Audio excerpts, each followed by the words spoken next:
to spin around. The Paleo-Hebrew concept of this is to dance around in circles. So here we go with the circular motion again. The word that precedes yagilu is aliv, that from the root al also means according to, on account of, and in regards to. So from this we can consider one who teaches falsehood may appear warm and tender, as does the meaning that they deliver, but in reality what they teach spins around in circles regarding the falsehoods that they teach, and that falsehood blackens the truth, leading to a shriveling away to nothing. This opens the door to choosing folly and foolishness. A dark or dim perception in regards to truth will develop that will lead to emptiness, that forces us to consider there are two choices: to treasure, guard, and preserve, and be entrusted with a permanence of dwelling, or B, to treasure, guard, preserve, and observe foolishness and folly, to move towards the revolution of vanity, wickedness, sorrow, idolatry, and falsehood, or to turn aside from it. These choices lead to a house of permanence or a house of non-existence. Hoshea has a mouthful of things to tell the northern kingdom. He's saying, hey, get your act together. You really, really need to make teshuvah, because if you don't, this separation from Elohim is going to be very serious, and you're going to have the Babylonians are going to come and they're going to remove you. Well, the Assyrians are going to come and remove you, and then the Babylonians, but in his case, we're worried about the Assyrians are going to come and take them because they get knocked off twice. So, if the wrong choice is made, we can take the last phrase at face value. It says, kevod, honor and esteem will depart. Just as it would depart from both Israel and Yehudah, it will once again depart from those rejoicing in falsehood as the circle continues round and round. The results of the wrong choice are given in verses 6 through 8 for Israel and Samaria.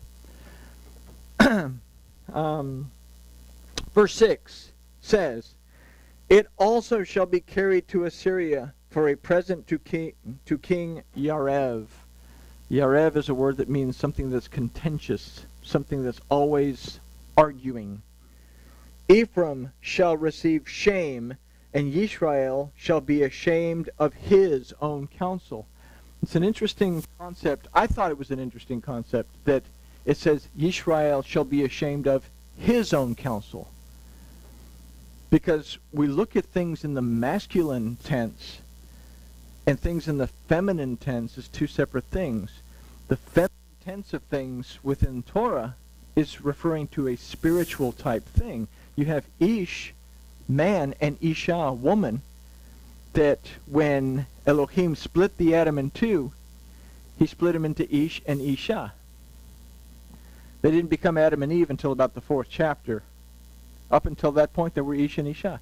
Ish says, this is now bone of my bones, flesh of my flesh. She shall be called Isha because she was taken out of Ish.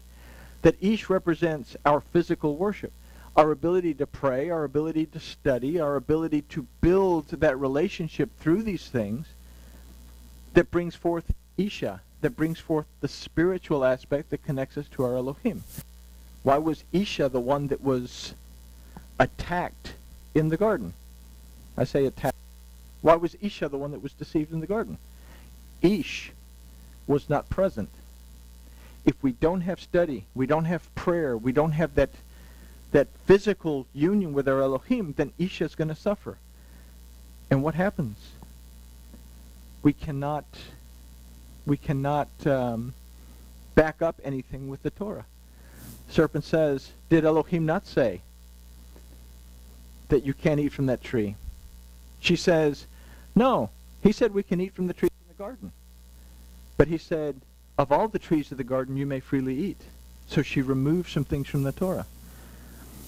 Elohim had said you can eat from all the trees freely in the garden, including the tree of life that's in the midst of the garden.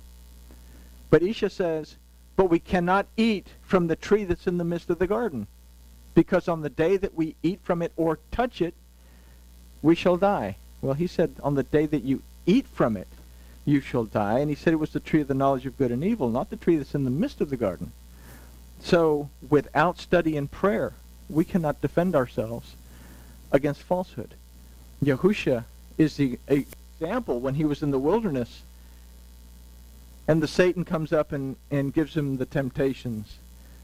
What does Hoshea respond with? Scripture says, it is written. The Satan uses a verse out of context. Hoshea corrects it using Scripture. Ish and Isha have to be together. If they're separate, then we have a problem. But what struck me about this is it says that Ephraim shall receive shame, and Yisrael shall be ashamed of his counsel. So if the worship is wrong, the relationship will be wrong. If the relationship is wrong, then there is a separation. What does Elohim say to Israel at the beginning of Hoshea? I divorce you.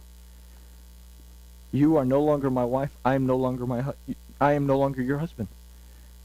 And it took Hoshea to die to pay the redemption price so that the northern kingdom could be redeemed and returned back to the house of the first husband. But that's a different story.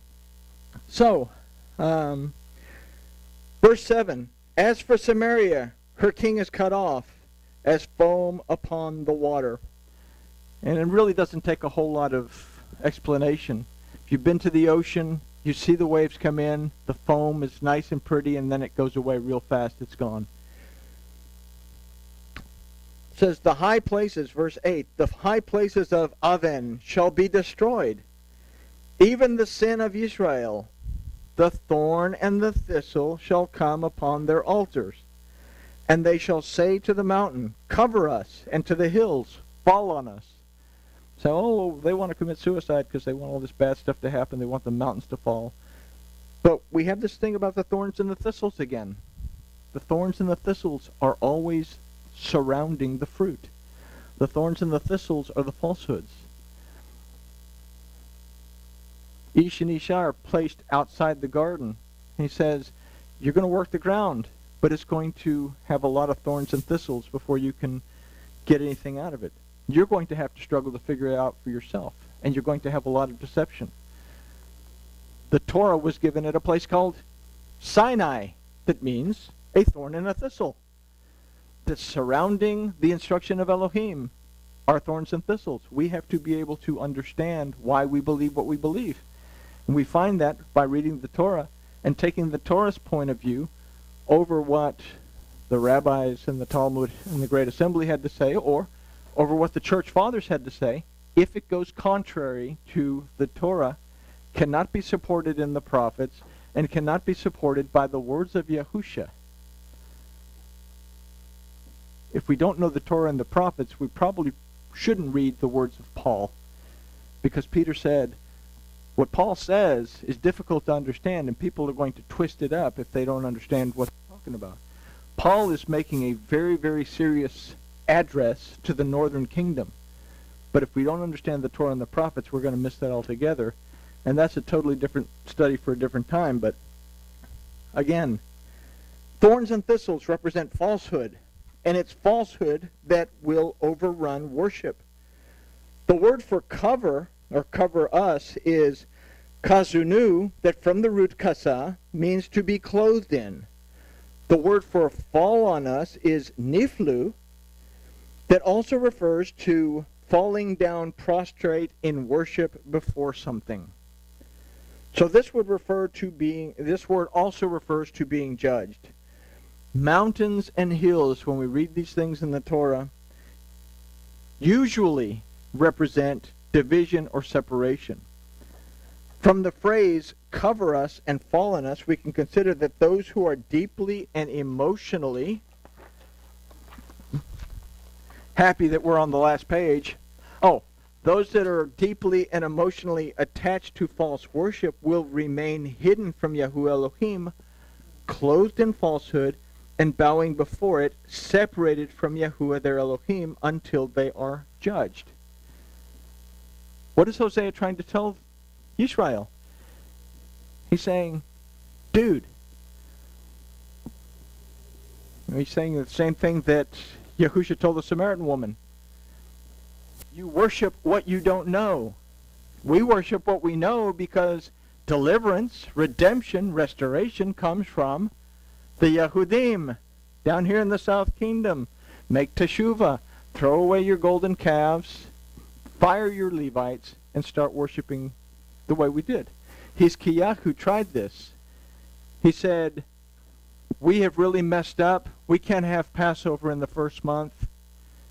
But Elohim made it possible for us to have a second Passover on the 14th day of the second month. So we're going to have this Passover so that everyone can get right, so that the Kohanim can get themselves ready.